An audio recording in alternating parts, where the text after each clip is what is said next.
Good afternoon, friends. Today we shall talk about facing a difficult situation. Be tactful, not emotional. Before I start telling the actual strategy, we must understand what is tact, what is being tactful. My friends, tact is the art of making a point without making an enemy. Being tactful is just that, having the ability to clearly communicate your message while being sensitive to those around you and not unintentionally offending anyone. Being tactful does not mean hiding what you really feel. It just means presenting your ideas in a way that will make them the most appealing and inoffensive. I say being tactful means simply think before you speak. Allow yourself a pause to consider how your words could be perceived and to prevent yourself from making hasty comments. You may have an immediate gut reaction to something your boss or friend is saying, but take a moment to gather your thoughts before you come right out and say what you want to say. Ask yourself if it is the best time to present your ideas. If you should spend some time finding a better way to say what you want to say, and if people will be receptive to your comments right then. My friends, deflect all kinds of negative comments. If people are making negative comments around you, you should avoid getting wrapped up in them if you want to be tactful. This is especially true if you are in a workplace and don't want to be part of the office politics. There are many ways in which you can deflect negative comments. Like, start with positive comments before giving a negative feedback. If you have to give a negative feedback to someone, whether it is co-worker or your best friend, you should couch it in a way that makes the person the most receptive. This does not mean you should lie to the person if things aren't going well, but that you should start off with something positive so the person sees that you care about him or her. Choose your words carefully. When it's come to being tactful, one of the most important things to keep in mind is that you should be aware of the words you use to express your ideas. You can still say what you want to say without offending people or coming off mean or like a know-it-all. When you're getting ready to state an opinion, ask yourself if the words you are using are biased, hurtful, patronizing, or just all wrong for the occasion. Then find the words that will help you further your ideas without offending anyone.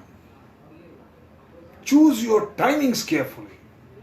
When it comes to being tactful, having great timing is half the battle.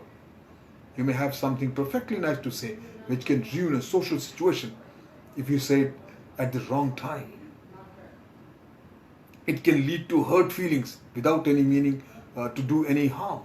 Before you make any comment, ask yourself if this is the best time to make the comment. Decline invitations very, very politely.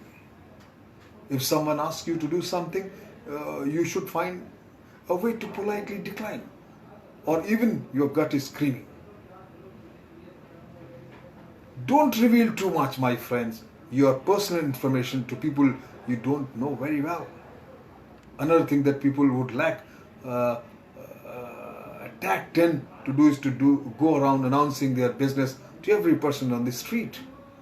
If you want to have tact, then you can't go around telling anyone within earshot about your latest breakups, your new rash, or all your personal problems. Telling people you don't know well about yourself or your business will only make them uncomfortable.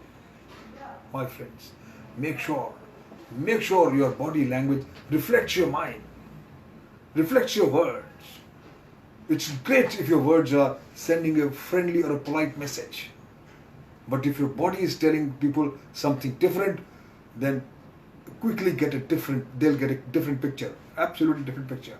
If you're telling someone something important in a delicate way, then you should make eye contact, face the person, and not hunch over or look at the floor. Give the person your attention and show that you actually care. It will be hard for them to take you seriously if you are telling the person he or she is doing great at work while you're looking in the other direction, some other direction, and looking at somebody else. Action really can speak louder than words, my friends, they do. And so make sure your body isn't sending a different message from your mouth. Consider the other person's viewpoints and acknowledge. Very important. Consider cultural differences and try to act in a sensitive way without being asked. Be gracious. Be very, very gracious. Even when you are irritated, keep your cool and speak kindly, sincerely. Assume the best.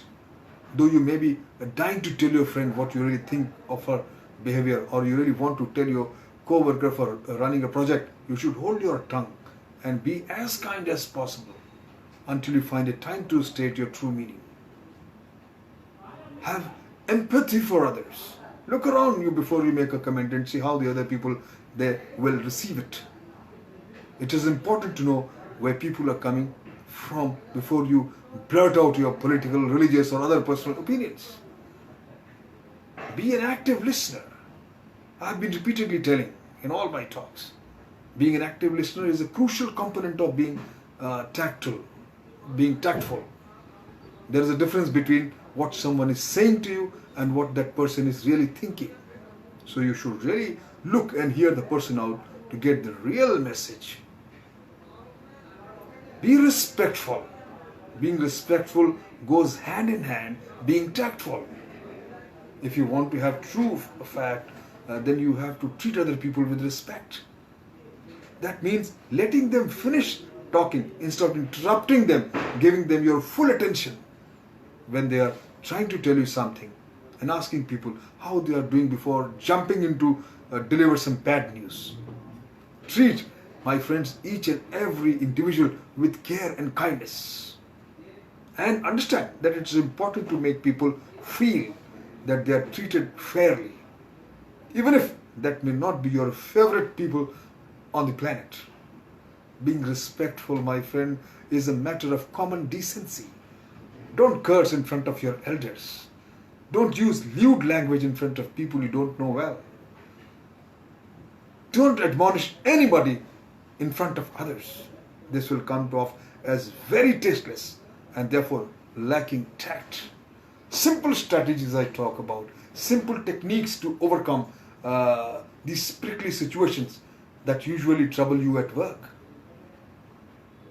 At the receiving end, the people who can accept responsibilities for a problem, whether they are directly at fault or not, are generally the only people who can correct it. When you are at the receiving end, instead of ignoring, denying or deflecting the criticism, try to understand it. Always listen to what your superiors are trying to tell you, whether you agree with them or not. Take the criticism at face value. Don't assume that he or she has an ulterior motive.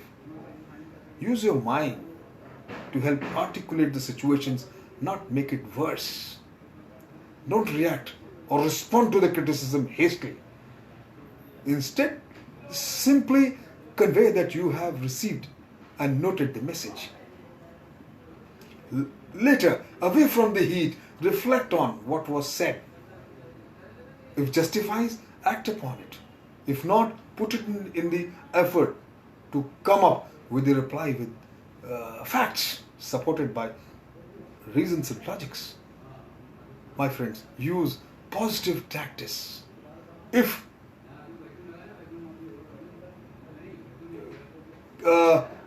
your life becomes miserable, always employ positive confrontational techniques to reach a situation. Approach the person with whom you are having a problem for one-to-one discussion. Use gentle humor. Become a peacemaker. No despair at all. If supernatural or the sight find, don't lose hope. And don't take it personally, ever, anything. See that. You learn something from the experience. Accept that setbacks are the part of life. Focus on using your strength to your advantage and turning tables in your favor in due course of time, my friends. Tact is nothing but it's making a point always without offending anyone and without making enemies, and still conveying your points, moving on, making a positive effect all around, and always presenting yourself an effective and a cooperative person. Thank you very much.